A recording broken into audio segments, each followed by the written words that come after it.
देखो नेक्स्ट है हमारा टॉपिक प्रॉपर्टीज ऑफ डिटर्मिनेंट, है ना। हमने डिटर्मिनेंट देखे हैं, अब इसकी प्रॉपर्टीज देख लेंगे हम, ठीक है। तो डिटर्मिनेंट की प्रॉपर्टीज बेटा, अब कोई गिवन मैट्रिक्स का हमने डिटर्मिनेंट फाइंड किया और उसके ट्रांसपोज का अगर डिटर्मिनेंट फाइंड किया तो इक्वल रहता है, ठीक है। Determinant of any matrix is equal to determinant of transpose of that matrix, okay. So determinant of A is equal to determinant of A transpose. Then next property है, ठीक है, determinant की, इफ एनी रो और column of a matrix A is zero, ठीक है। अगर कोई रो या फिर कॉलम, है ना, रो या कॉलम मैट्रिक्स का कोई भी एक रो या फिर कॉलम अगर जीरो है, ठीक है, तो उसका डिटरमिनेंट भी हमें जीरो मिलेगा बेटा, ठीक है। अब यहाँ पे देखो, इफ एनी टू रोज और columns of a determinant are interchange, है ना, कोई भी दो रोज और कॉलम को हमने इंटरचेंज किए, है ना, बाय एलिमेंटरी रो ट्रांसफॉर्मेशन या कॉलम ट्रांसफॉर्मेशन का यूज करके हमने रोज और कॉलम को इंटरचेंज किए, ठीक है।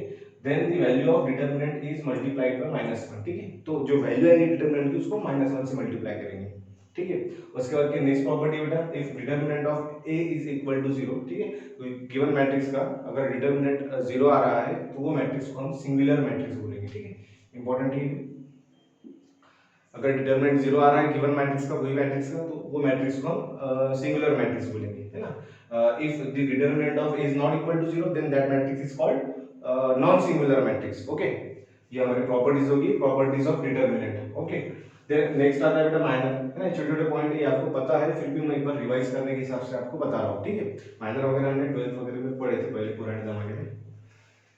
तो देखो, minor of an element, minor of an element of determinant of A, ठीक है। माइनर कैसे निकालते हैं बेटा, सिंपली जो भी एलिमेंट हमें माइनर फाइंड करना है तो वो एलिमेंट जो रो और जो कॉलम में प्रेजेंट है ना उसको छोड़ देंगे, ठीक है। जो भी एलिमेंट का मुझे निकालना है, if I want to find the minor of a1, ठीक है, then what will do, we eliminate the row and the row and the column of a1, ठीक है। मींस ये a1 जहां पे भी प्रेजेंट है वो रो और वो कॉलम को हम एलिमिनेट कर देंगे, छोड़ देंगे, ठीक है।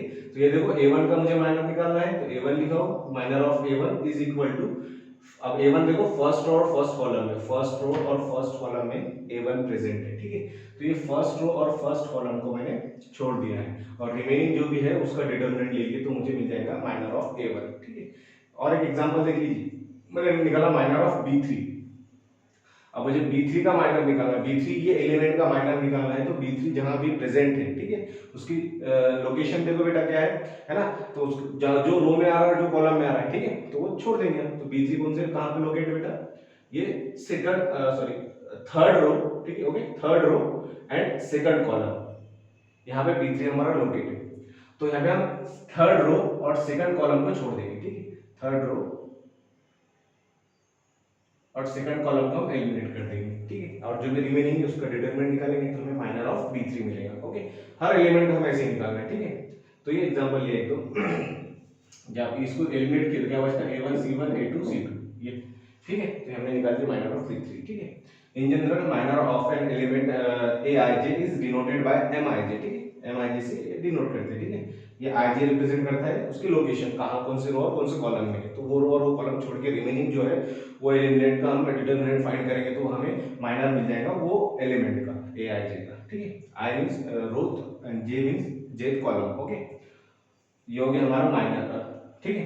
अब आता है बेटा कोफैक्टर, ठीक है, इसी से रिलेटेड है। कोफैक्टर में कुछ भी नहीं है, ठीक है, -1 की पावर i प्लस j, ठीक है। जो भी हमें एलिमेंट का माइनर फाइंड किए, है ना, जो भी एलिमेंट का हमने माइनर फाइंड किए उसको मल्टीप्लाई करेंगे हम -1 to the power row plus column, ये एलिमेंट जैसे मुझे a1 को मैंने माइनर फाइंड किया, ठीक है। तो माइनर ऑफ a1 में बेटा कौन से रो में है, वो फर्स्ट रो में है, तो 1, फर्स्ट रो मींस 1, ठीक है। फॉर एग्जांपल यहाँ पे एग्जांपल ले रहा हूं मैं, देखो इसका मुझे निकालना है adjoint of sorry cofactor of, लिख दो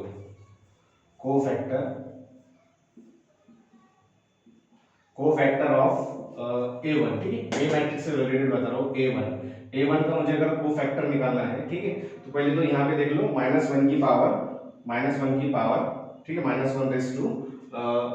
A1 कौन से रो और कौन से कॉलम में हमें देखेंगे, ठीक है। फर्स्ट रो में तो -1 first row plus first column, first row पहले रो देन कॉलम, ठीक है, इनकी एडिशन एंड देन माइनर, ठीक है। माइनर जो भी हमारा माइनर था हमारा B2 C2 B3 and C3, है ना। in this way we find the cofactor of any element, okay। so minor और कोफैक्टर में ज्यादा डिफरेंस नहीं है, ठीक है। माइनर में हम मींस डायरेक्ट हम डिटरमिनेंट निकालेंगे, कोफैक्टर में -1 की पावर उसकी लोकेशन पे है ना, अगर कौन से रो और कौन से कॉलम में उनकी एडिशन, ठीक है। जो भी रो और कॉलम में आ रहा है वो रो और कॉलम की एडिशन करना है। फर्स्ट रो में अगर फर्स्ट 1 प्लस अगर फर्स्ट कॉलम में आ रहा है तो 1 1 प्लस 1 ये हो जाएगा 2, ठीक है। तो ये हमारा कोफैक्टर निकाल लिया हमने, ठीक। नेक्स्ट है बेटा adjoint, adjoint of a matrix, ठीक है। तो एडजॉइंट हम कैसे निकालते हैं बेटा, एडजॉइंट के लिए क्या करेंगे हम, कोई गिवन मैट्रिक्स है, सपोज ए मैट्रिक्स है, ठीक है। ये लिख लेता हूं मैं A11 A12 A13, ठीक है, 3 बाय 3 का बता रहा हूं, A21 A22 A23 then A31 A32 A33, ठीक है। ये हमारा मैट्रिक्स है एक। ये मैट्रिक्स में मुझे एडजॉइंट फाइंड करना है, तो एडजॉइंट का डेफिनेशन लिखा के नहीं दिया हो, ठीक है। एडजॉइंट का सिंपली डेफिनेशन है ट्रांसपोज देन कोफैक्टर, ओके। पहले हम इसका ट्रांसपोज निकालेंगे और उसके बाद में फिर वो जो ट्रांसपोज मैट्रिक्स आएगा उसका कोफैक्टर निकालेंगे, है ना। और जो भी कोफैक्टर से एलिमेंट मिलेंगे हमें, उसको कलेक्ट करके जो मैट्रिक्स फॉर्म होगा उसको हम बोलेंगे adjoint of matrix A, okay. तो पहले हम निकालेंगे ए ट्रांसपोज, ए ट्रांसपोज में सपोज, ठीक है, ए ट्रांसपोज निकालिए, सपोज इसके एलिमेंट आते हैं कैपिटल A11, ठीक है। ये नहीं लिख रहा हूं मैं इसका ट्रांसपोज, इस फॉर्म में लिख रहा हूं, capital A11 capital A12 capital A13, ठीक है। ये ए ट्रांसपोज है। A21 A सॉरी कैपिटल में A22 then A23 then A31 A sorry A32 then A33। Suppose हमने ये मैट्रिक्स का ट्रांसपोज ये निकला है, ठीक है। अब इसका कोफैक्टर निकालेंगे, ठीक है। इसके कोफैक्टर जो भी निकलेंगे बेटा वही हमारा क्या हो जाएगा, इसके कोफैक्टर निकाल के जो हम मैट्रिक्स कलेक्ट करेंगे, ठीक, इसकी जो हर एलिमेंट का कोफैक्टर निकालेंगे, ठीक है। तो 9 एलिमेंट है तो 9 कोफैक्टर्स मिलेंगे हमें, तो 9 कोफैक्टर्स जो है ना, तो वो नंबर का हम कलेक्शन करके जो मैट्रिक्स फॉर्म करेंगे उसको हम बोलेंगे adjoint of that matrix, okay. So हम इसका अगर कोफैक्टर निकाले, ठीक है, तो चलो ठीक है, ये हो गया एंड देन एडजॉइंट ऑफ ए, एक एग्जांपल लेके समझाता हूं, ठीक है।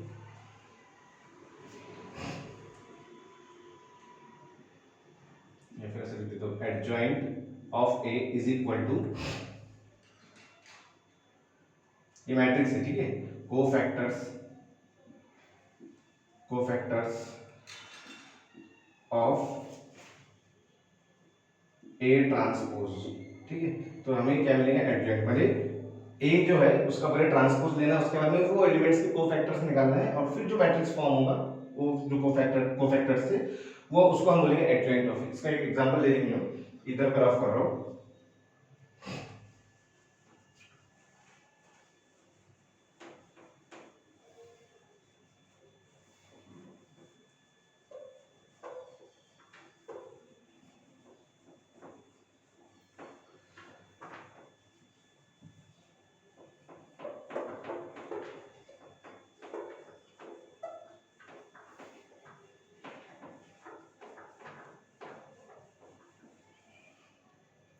एक कोई रैंडम एग्जांपल लेंगे, ए मैट्रिक्स सपोज है 1 2 3 2 1 3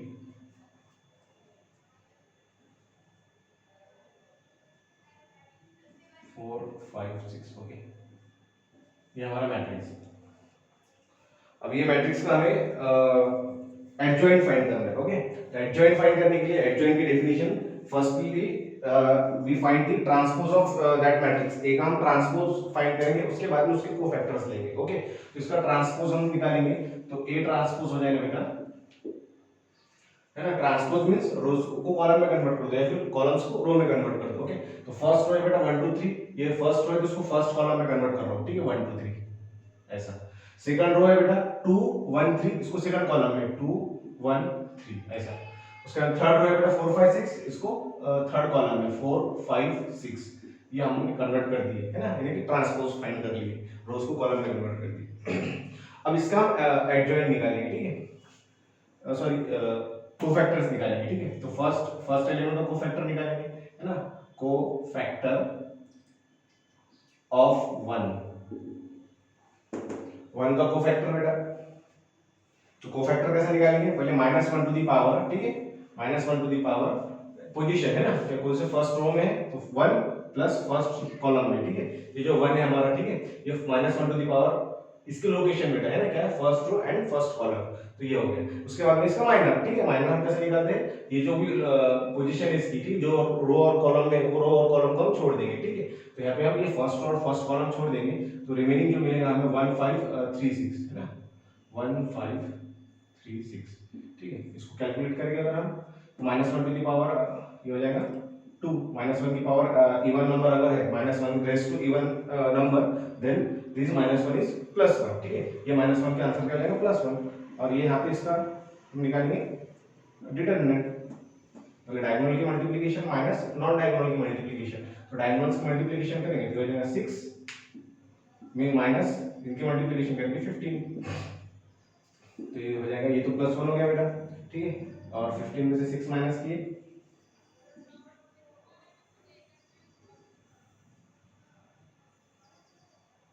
-9, ठीक है। तो कोफैक्टर ऑफ 1, कोफैक्टर ऑफ 1 का निकल गया हमारा -9, सिमिलरली सभी की निकालेंगे, ओके। तो 2 का मैं डायरेक्ट निकालो, कोफैक्टर ऑफ 2, -1 की पावर आएगा बेटा, -1 की पावर, अब देखो ये फर्स्ट रो और सेकंड कॉलम में, पहले row first row and second column, okay. अब इसके बाद में फिर फर्स्ट रो और सेकंड कॉलम में एलिमेंट छोड़ दिया अगर,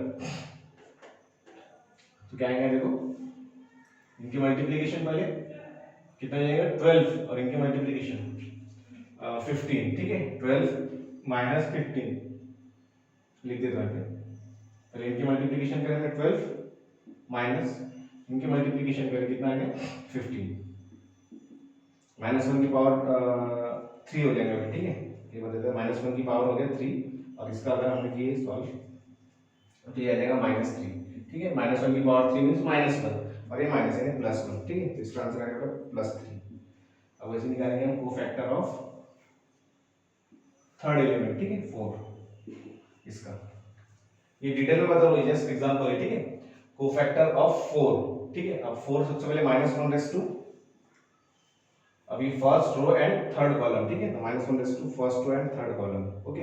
अब ये फर्स्ट रो और थर्ड कॉलम माइनर निकालना, तो माइनर निकालने के लिए क्या करते हैं, फर्स्ट रो थर्ड कॉलम छोड़ देंगे, ये मल्टीप्लिकेशन करो, 2 × 3 कितना हो जाएगा 6, फिर बीच में माइनस 1 × 3 मींस 3, ठीक है, -1/4, -1/4 मींस 1 आएगा, ठीक है, और 6 - 3 ये हो जाएगा 3, ये हो गया।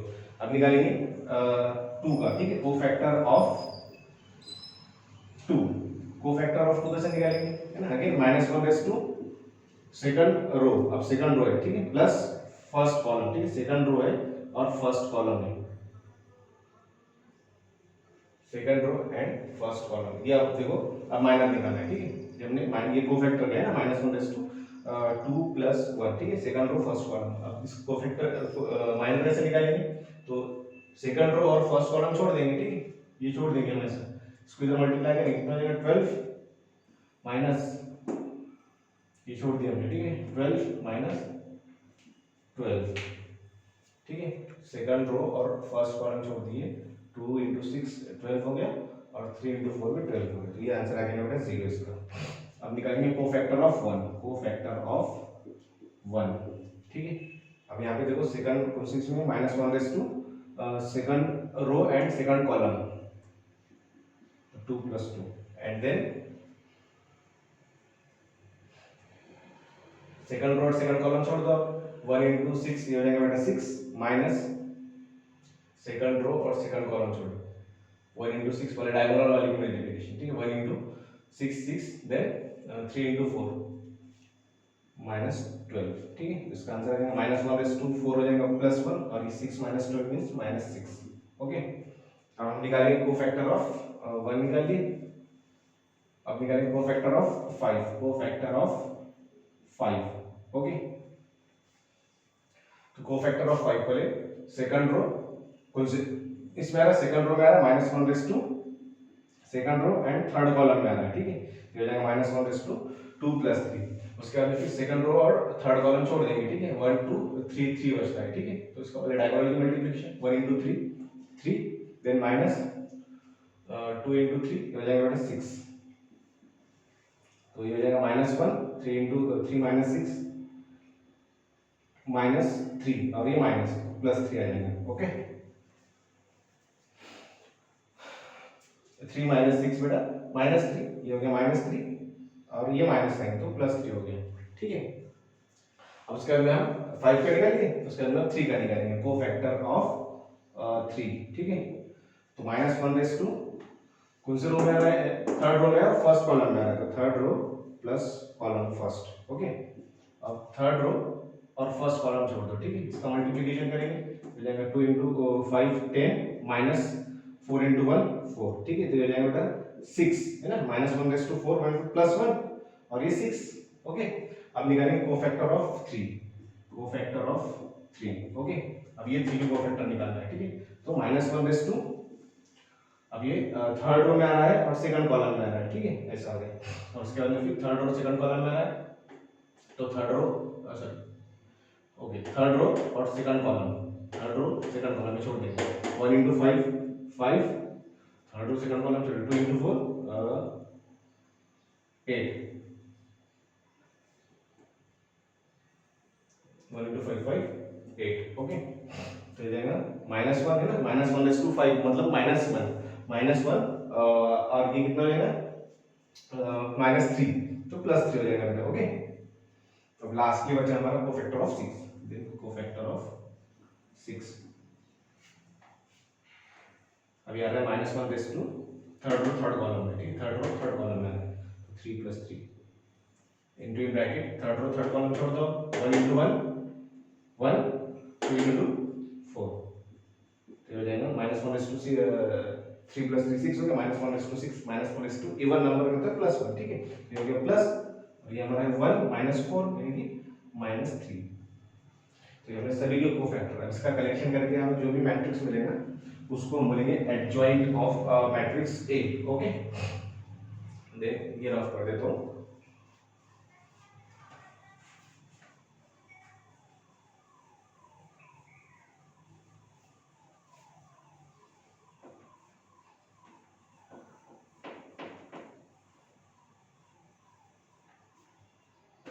therefore adjoint of A is equal to, तो बेटा मैट्रिक्स कैसे बनेगा, ठीक है।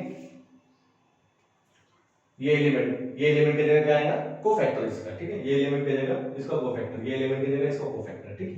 तो कोफैक्टर ऑफ 1 हमने निकाले -9, तो जाएगा -9, फिर ये एलिमेंट की जगह इसका कोफैक्टर क्या निकाले बेटा इसका हमने 3, ठीक है। 4 है ना, 4 की जगह पे इसका कोफैक्टर क्या है बेटा 3, उसके बाद फिर ये एलिमेंट इसकी जगह पे इसका कोफैक्टर 2, कोफैक्टर ऑफ 2 कितना है 0, देन कोफैक्टर ऑफ 1 बेटा -6, then cofactor of 5 3, then cofactor of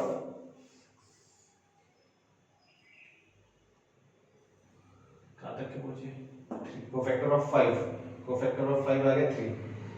अब cofactor of 3, okay, cofactor of 3 कितना है 6, लिख दो 6, देन 3, देन -3, ये हो गया हमारा एडजॉइंट, ठीक है। तो ऐसा हम निकालेंगे एडजॉइंट, ओके। हमें ऐसा कुछ मतलब डायरेक्ट आप शॉर्टकट में निकाल दिए तो भी चलेगा, ठीक है। मींस कैसा, इसका ट्रांसपोज फाइंड किए, ठीक है। इसका ट्रांसपोज फाइंड करने के बाद में रफली यहाँ पे, ठीक है, इसका कोफैक्टर निकाले, है ना, माइंड में और डायरेक्ट नंबर लिख लिए, माइंड में इसको कोफैक्टर निकाले नंबर लिख लिए, सभी को ऐसे करना है, ठीक है। इतनी प्रोसेस लिखने की जरूरत नहीं है, ठीक है। ये प्रोसेस पूरी आपको बताया मैंने, कोफैक्टर निकालते कैसे हैं, ठीक है। ये हमने सॉरी एडजॉइंट कैसे निकालते हैं, तो ऐसा हमने ए जो भी मैट्रिक्स था उसका उसका ट्रांसपोज निकाले, देन कोफैक्टर निकाले और उस कोफैक्टर से जो मैट्रिक्स फॉर्म हुआ उसको हम adjoint of that matrix, adjoint of matrix ये बोलेंगे हम, ठीक है।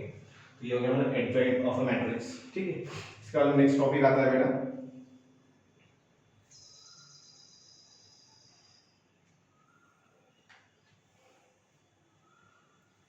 यहाँ पे नोट करके भी लिख लो आप।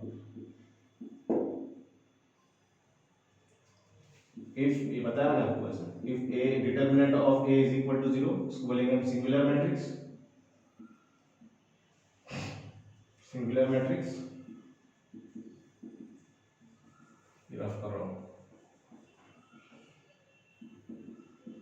एंड देन नेक्स्ट आता है if determinant of A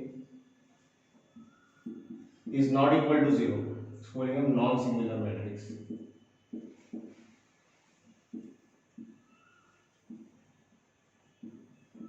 okay, ये नोट लिख लेना। इसके बाद में नेक्स्ट देखेंगे हम एडजॉइंट की properties. Okay, properties of adjoint. ये सभी चीजें जितना थ्योरेटिकल बता रहा हूँ पूरी चीजें याद रखनी है।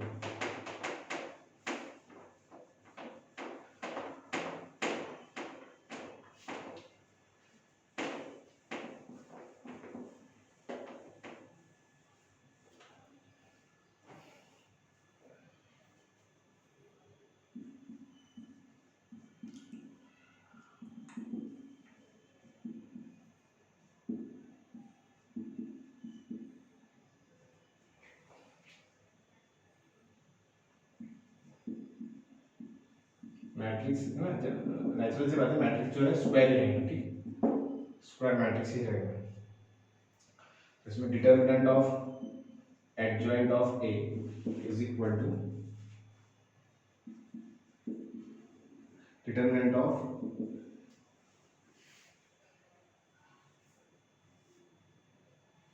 a raised to n minus 1, okay, where n क्या है, where n is equal to order of matrix, order of matrix A, okay, n means बेटा order of matrix A, ठीक है। तो एकदम सिंपली एडजॉइंट ऑफ A इसका determinant ना ये किसके इक्वल रहेगा, determinant of A raised to n minus 1 है ना, n क्या है order of matrix A। Then next आता है ये फर्स्ट प्रॉपर्टी होगी, सेकंड प्रॉपर्टी है determinant of adjoint of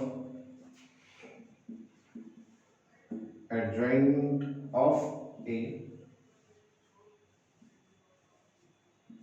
is equal to A raise to determinant of A raise to n minus 1 का स्क्वायर, ठीक है।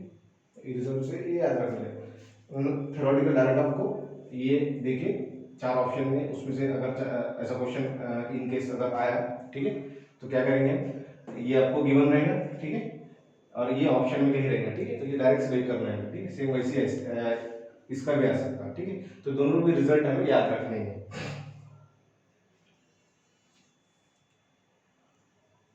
अच्छा, नेक्स्ट टॉपिक है उसके बाद में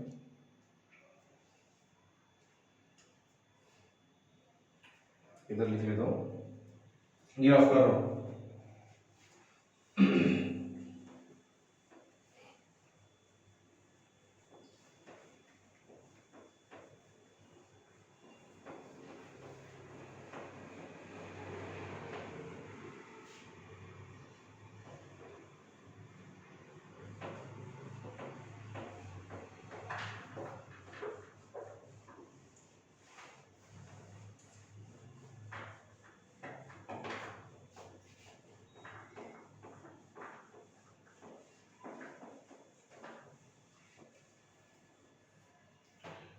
नेक्स्ट बेटा inverse of matrix, inverse of matrix ए, ठीक है।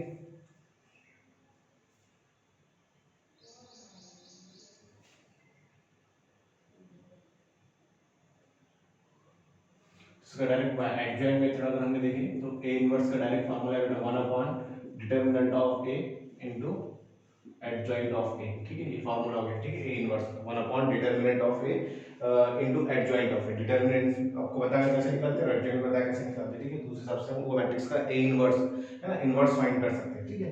तो इसमें बेटा सबसे पहले कंडीशन याद रखो, if A determinant of A is equal to 0 then matrix is singular, और सिंगुलर मैट्रिक्स जब रहा बेटा तो इनवर्स एग्जिस्ट नहीं करता है, ठीक है, बिकॉज ये 0 हो जाएगा 1/0 है ना, नॉट डिफाइंड हो जाएगा, ठीक है।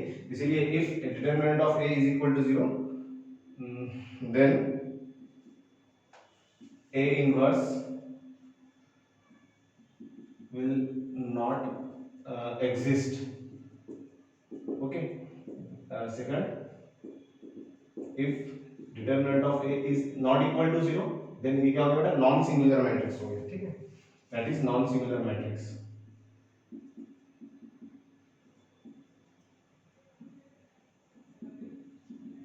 ओके। देन ए इनवर्स यहाँ पे एग्जिस्ट करेगा, यहाँ पे हमें फार्मूला अप्लाई करके ए इनवर्स निकालेंगे, then A inverse will exist, okay. ये हो गया, इसकी प्रॉपर्टीज देख लो, properties of inverse of matrix.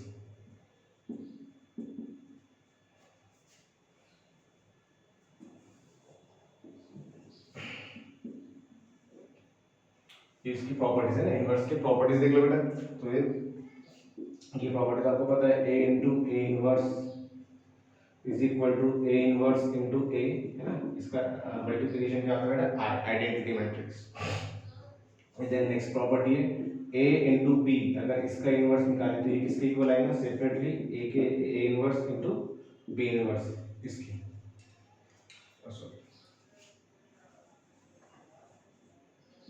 B inverse into A inverse की, ए इंटू बी इसका whole inverse is equal to B inverse into A inverse. Same वैसे अगर तीन मैट्रिसेस करेंगे, A into B into C इसका whole inverse is equal to C inverse into B inverse into A inverse.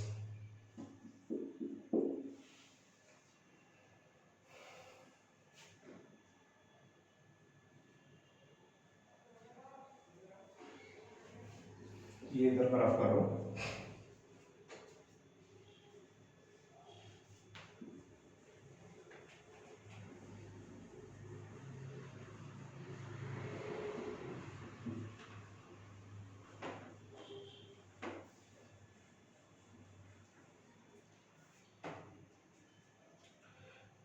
Next है fourth, A transpose, अगर इसका inverse निकाले हमने तो ये इक्वल रहेगा ए इनवर्स अब उसके ट्रांसपोज के। तो पहले इनवर्स निकालो देन ट्रांसपोज लो, या फिर पहले ट्रांसपोज लो देन इनवर्स उसका निकालो, एक ही बात है, ओके। सेम वैसे if the matrix include the complex number then we use a theta, okay, a theta transpose use करते हैं ए थीटा, कॉन्जुगेट देन ट्रांसपोज, या फिर ट्रांसपोज देन कॉन्जुगेट ऐसे निकालते हैं, ठीक है। अगर ओनली रियल है तो ट्रांसपोज निकालते हैं सिंपली। तो सेम ये भी कंडीशन में ये ऐसे रहेंगे, ठीक है।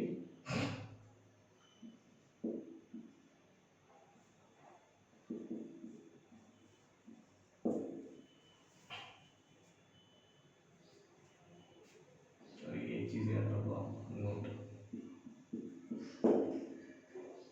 इन matrix in general, okay, sometimes it is true but in general a into b matrix के दो मल्टीप्लिकेशन है ना, अगर a से b का मल्टीप्लिकेशन और b से a का मल्टीप्लिकेशन ये कभी इक्वल नहीं रहते, ठीक है।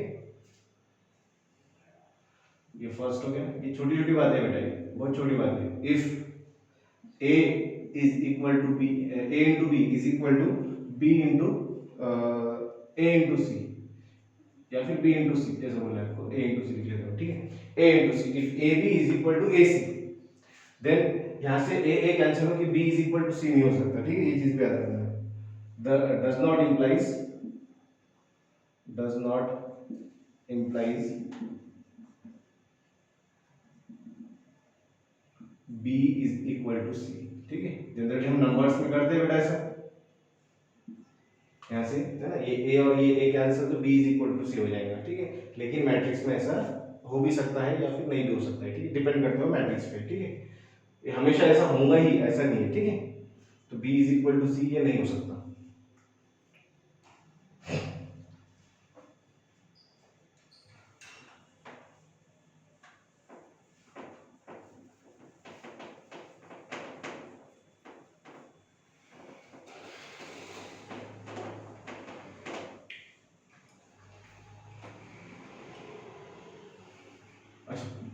ए इंटू थर्ड पॉइंट है हमारा, A into B C is equal to A B into C, okay. पहले हमने मींस ब्रैकेट दे रहा हूँ, मींस मैं पहले किसका मल्टीप्लिकेशन कर रहा हूँ, बी सी का मल्टीप्लिकेशन, देन उसके साथ ए का मल्टीप्लिकेशन किया, ठीक है, तो इक्वल आएगा, ठीक है। लेकिन ए इधर ही रहेगा, ठीक है, इधर शिफ्ट नहीं कर सकता है उसको। अब ऐसा है, अगर ब्रैकेट मैंने यहाँ दिया, ठीक है, तो हालांकि दोनों भी ए बी सी है, ठीक है, पहले लेकिन मैंने यहाँ पे ब्रैकेट दिया, मींस यहाँ पे पहले बी इंटू सी किया मैंने, देन ए से मल्टीप्लाई करेंगे, ठीक है। तो और ये इक्वल आएगा बेटा किसके, पहले आप ब्रैकेट यहाँ पे दिया, इसका मतलब यहाँ पे ए बी का मल्टीप्लिकेशन, देन उसका मल्टीप्लिकेशन सी से, दोनों भी इक्वल है। अच्छा, ये भी इंपॉर्टेंट पॉइंट है, इसको भी याद रखो। अगर ए और बी का मल्टीप्लिकेशन जीरो हो रहा है, ठीक है, ए और बी का मल्टीप्लिकेशन जीरो हो रहा है, तो ये does not implies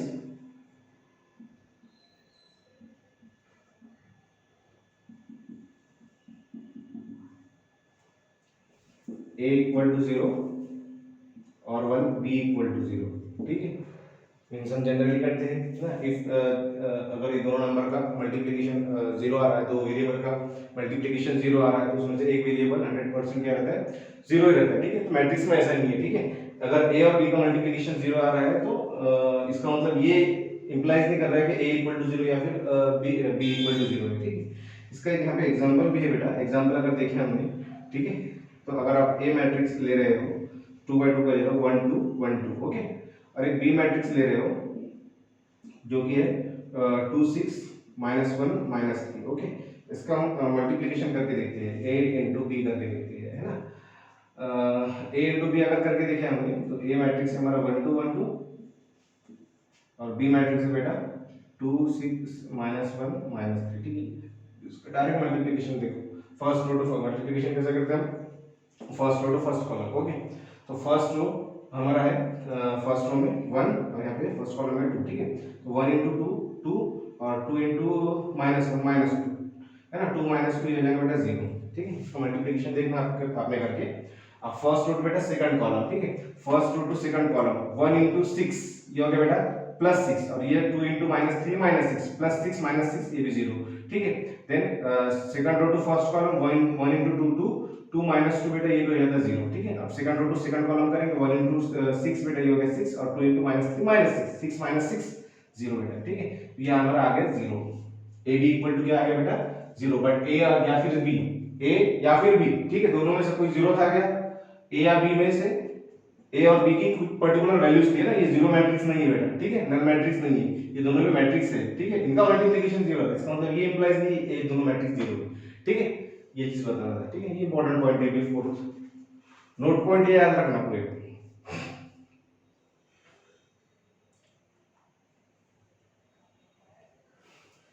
इधर रफ कर देता हूं।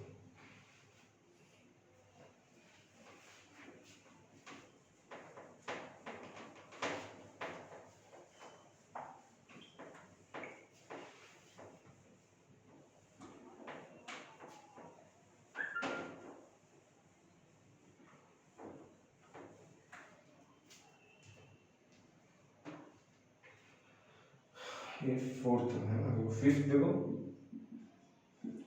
a into in bracket b plus C अगर है, ठीक है, तो सेपरेटली हम a और b मल्टीप्लाई कर सकते हैं, ठीक है, a b को मल्टीप्लाई a b और a को a c को मल्टीप्लाई a c, ऐसा लिख सकते हैं। नेक्स्ट 6, अगर कोई कांस्टेंट मल्टीप्लाई है a इंटू b को, तो कांस्टेंट को हम किसी भी मल्टीप्लाई देखो a इंटू b को मल्टीप्लाई किए, तो कांस्टेंट a से मल्टीप्लाई करके देन b से मल्टीप्लिकेशन कीजिए, कांस्टेंट को a से मल्टीप्लाई कीजिए, है ना। देन ए के ए ये मैट्रिक्स फॉर्म हो जाएगा, उसके बाद में बी से मल्टीप्लिकेशन कीजिए या फिर के को बी से मल्टीप्लाई कीजिए देन ए से मल्टीप्लाई कीजिए, मैट्रिक्स ए से मल्टीप्लाई कीजिए, ऐसा कोई प्रॉब्लम नहीं, ठीक है। तो वही लिख रहा हूँ मैं, देखो पहले हमने कांस्टेंट को ए से मल्टीप्लाई किए, ये मैट्रिक्स फॉर्म है, उसके बाद में बी से मल्टीप्लाई किए, ठीक है।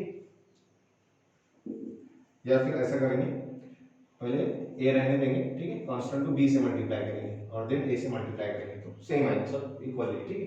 के ए पहले ए बी का मल्टीप्लिकेशन देन के से मल्टीप्लिकेशन ऐसे कीजिए, या कि कांस्टेंट को हम किधर भी घुमा सकते हैं बोलने का मतलब, ठीक है।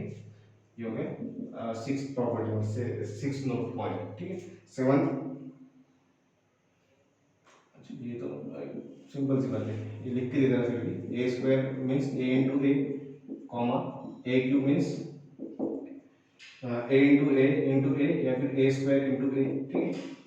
ऐसा in general A raise to M into A raise to N is equal to A raise to M plus N, number में भी यही इंडाइसिस वाले मैट्रिसेस में वही रहेगा, ठीक है।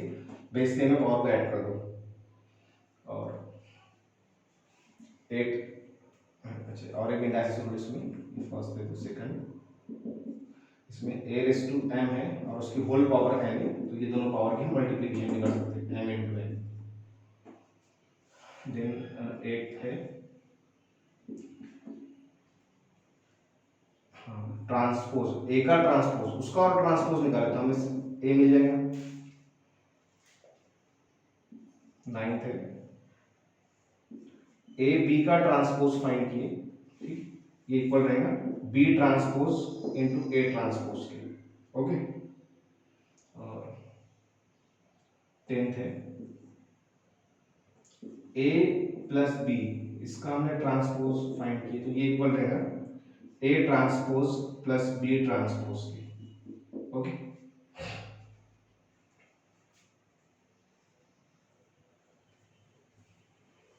देखो इधर रफ कर रहा हूँ, इसके आगे और भी पॉइंट्स हमारे, ये इंपॉर्टेंट पॉइंट्स है, इसको ध्यान में रखना है, इस पे क्वेश्चन बन सकता है बेटा।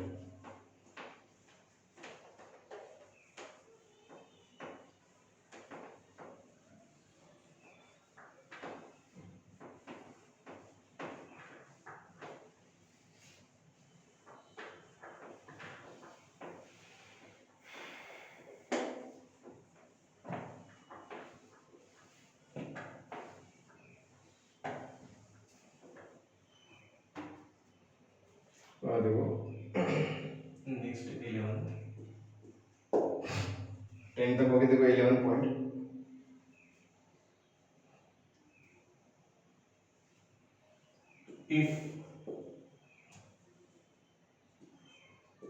if A is a square matrix,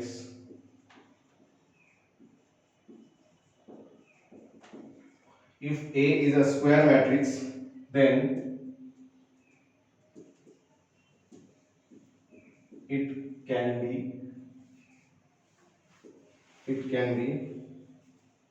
written as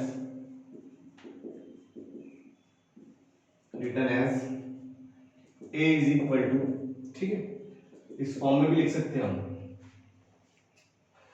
half जरूरत पड़ती कहीं भी इसकी, half into bracket A plus A transpose then plus half into bracket A minus A transpose, ठीक है, इस फॉर्म में भी लिख सकते हैं अगर, ठीक है। आपने तो half plus half, half A plus half A हो जाएगा बेटा A, और ये हाफ ट्रांसपोज और half transpose A transpose, half A transpose plus में हाफ A ट्रांसपोज माइनस में, तो जनरली हमें A ही मिलेगा।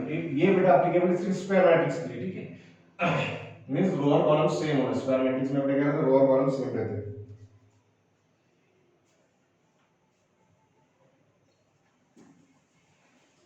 इसमें और देखें 10 square matrix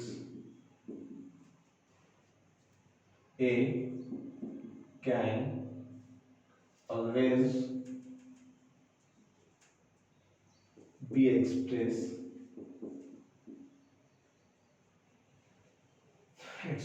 as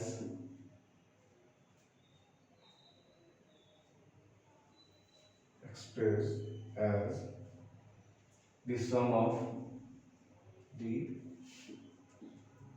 sum of a symmetric and skew symmetric matrix and skew symmetric matrix. ठीक है, ये एक्सप्रेशन बताने का ये एक था। A प्लस ए ट्रांसपोज ये बेटा सिमेट्रिक मैट्रिक्स रहता है। ठीक है, और A माइनस ए ट्रांसपोज ये भी सिमेट्रिक है। अगर कांस्टेंट हाफ होने तो कांस्टेंट है। ठीक है, अगर A plus A transpose symmetric है मींस हाफ अगर मल्टीप्लाई किए तो भी सिमेट्रिक होंगे। ठीक है, बिकॉज़ कांस्टेंट को मल्टीप्लाई करने से मैट्रिक्स का नेचर चेंज होता है। ओके, तो half into bracket A plus A transpose ये अगर सिमेट्रिक है, ठीक है, तो ये सिमेट्रिक हो गया और ये स्क्यू सिमेट्रिक मैट्रिक्स हो गया ना। तो कोई भी स्क्वायर मैट्रिक्स को हम, है ना, sum of the symmetric and skew symmetric matrix इस फॉर्म में लिख सकते हैं। ठीक है, ये इंपॉर्टेंट पॉइंट है। ठीक है, ये चीज ध्यान में रखना, थ्योरी में भी क्वेश्चन आ सकता है। ठीक है,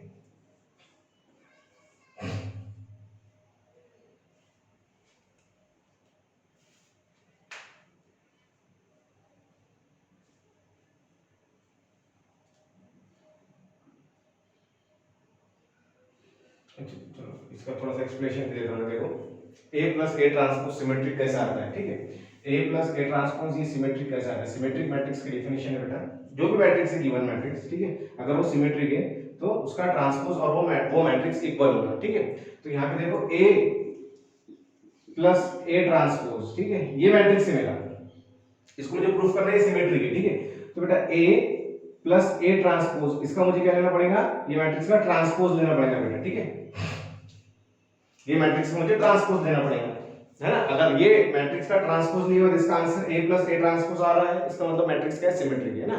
मैट्रिक्स एंड उसका ट्रांसपोज जो है तो वो इक्वल रहता है। तो यहाँ पे देखो A प्लस ए ट्रांसपोज का ट्रांसपोज है। ठीक है, तो यहाँ पे मैंने आपको बताया A प्लस बी ट्रांसपोज, इसको हम एक्सप्रेस कर सकते हैं। ये देखो पॉइंट नंबर 10, ठीक है, A प्लस बी ट्रांसपोज, इसको हम लिख सकते हैं A transpose plus B transpose, है ना। ये नोट पॉइंट में 10 ये यूज कर रहा हूं मैं। ठीक है, तो इसको मैं लिख सकता हूं बेटा सेपरेट, इस पे ट्रांसपोज अप्लाई करो, A ट्रांसपोज प्लस ये बी मैट्रिक्स है, ठीक है, A ट्रांसपोज, तो इस पे ट्रांसपोज अप्लाई करो तो A ट्रांसपोज का ट्रांसपोज हो जाएगा। ठीक है, ऐसा हो जाएगा। ठीक है, तो A ट्रांसपोज का ट्रांसपोज, ठीक है, देखो ये भी पॉइंट लिख के दिया मैंने आपको, ये पॉइंट नंबर 8 A ट्रांसपोज का ट्रांसपोज, इसको मैं लिख सकता हूं A। ठीक है, तो ये A ट्रांसपोज प्लस A है बराबर, तो ये एडिशन है बेटा, A पहले लिखो या A ट्रांसपोज पहले लिखो। ठीक है, तो ये हो गया A प्लस A ट्रांसपोज। तो देखो बेटा A प्लस A ट्रांसपोज ये मैट्रिक्स का ट्रांसपोज और वो मैट्रिक्स दोनों में इक्वल आ रहा है। ठीक है, इसका मतलब ये मैट्रिक्स क्या है, सिमेट्रिक है। ओके, अब ये मैट्रिक्स स्क्यू सिमेट्रिक है, सेम वैसे आप देखना प्रूफ करके आपको स्क्यू सिमेट्रिक मिलेगा। स्क्यू सिमेट्रिक में बेटा माइनस साइन आता है। ठीक है, तो यहाँ पे आप इसका ट्रांसपोज अगर लेंगे, ठीक है, तो आपको यही प्रॉपर्टी अप्लाई करना है और उसका नेगेटिव साइन जो है तो कॉमन निकाल देना है, तो आपको वो जो है तो स्क्यू सिमेट्रिक मैट्रिक्स मिल जाएगा। ओके,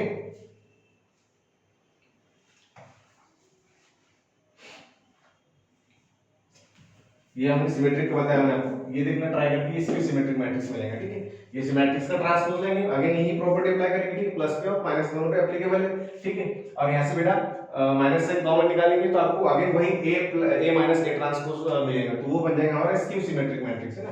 तो यहां पे हमें ये इंडिकेट करता है, ठीक है, कि ये हमारा जो है तो a प्लस a ट्रांसपोज ये मैट्रिक्स क्या है, सिमेट्रिक है।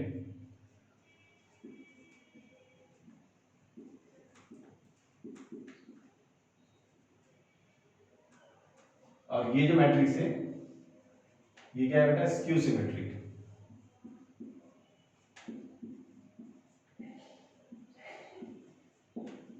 ओके, तो ये इक्वेशन लिखने का मेन रीजन क्या है, ठीक है, ये बताना कि कोई भी स्क्वायर मैट्रिक्स को हम, है ना, symmetric plus skew symmetric matrix इस फॉर्म में एक्सप्रेस कर सकते हैं। ओके, यहाँ लिख दिया मैंने, है ना, thus the square matrix A can be always be expressed as the sum of a symmetric and skew symmetric matrix। Okay, ठीक है, ये हमारा 11 पॉइंट था।